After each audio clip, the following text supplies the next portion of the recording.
बने चाहे दुश्मन रहे दोस्ताना हमारा। दोस्तों, आज की कहानी सिर्फ संगीत की नहीं है, बल्कि दोस्ती, मनमुटाव और मेल मिलाप की भी है। ये कहानी है दो महान हस्तियों की, स्वरों के बादशाह मोहम्मद रफ़ी और सुरों के जादूगर खयाम की। लेकिन ये कोई सीधी सादी कहानी नहीं है। 1960 का दशक, हिंदी सिनेमा का सुनहरा दौर।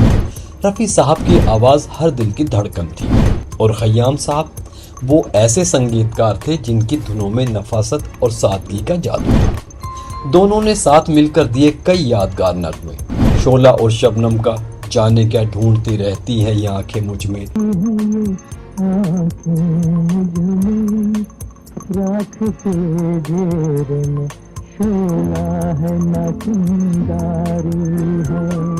और आखिरी खत का कुछ और देर ठहर। ये गाने आज भी दिल को छू जाते हैं, लेकिन इन सुरों के पीछे थी उनकी गहरी दोस्ती।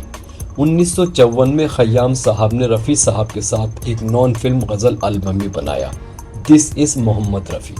सोचिए, ये एल्बम पूरे 10 साल तक बेस्ट सेलर रहा। लेकिन दोस्तों, हर दोस्ती में कभी कभी एक मोड़ आ ही जाता है। 1960 के बीच में खयाम साहब काम की कमी और आर्थिक तंगी से जूझ रहे थे। उन्होंने सोचा क्यों ना स्टेज शोज किए जाएं। ये आइडिया उन्होंने अपने करीबी दोस्त रफ़ी साहब से शेयर किया, लेकिन रफ़ी साहब ने कहा, खयाम साहब, पहले फिल्मों में अपनी जगह और मजबूत कर लीजिए, स्टेज शोज बाद में करना, वरना लोग आपको गंभीर संगीतकार नहीं मानेंगे। ये सलाह खयाम साहब को चुभ गई। उन्हें लगा कि रफ़ी उनकी काबिलियत पर शक कर रहे हैं और यहीं से शुरू हुआ छोटा सा मनमुटाव। कुछ सालों तक दोनों में दूरी रही। 1970 के दशक में खयाम ने अपनी फिल्मों में रफ़ी साहब की आवाज़ कम इस्तेमाल करनी शुरू कर दी। लेकिन क्या ये सिर्फ गलतफहमी थी या इसके पीछे थी कोई और वजह?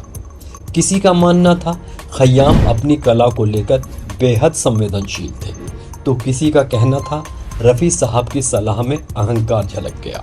सच जो भी हो, ये दूरी ज़्यादा दिनों तक नहीं रही।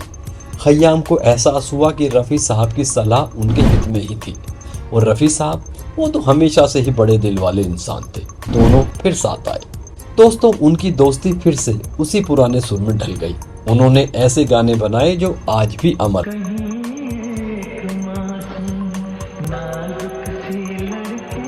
पर्वतों के पेड़ों पर ठहरिए होश में आलो तो चले जाइएगा।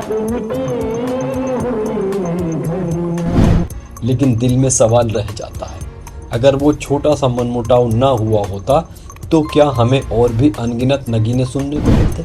आपको क्या लगता है, क्या रफ़ी साहब की सलाह सही थी या खयाम साहब का गुस्सा जायज़ था? कमेंट करके ज़रूर बताइएगा।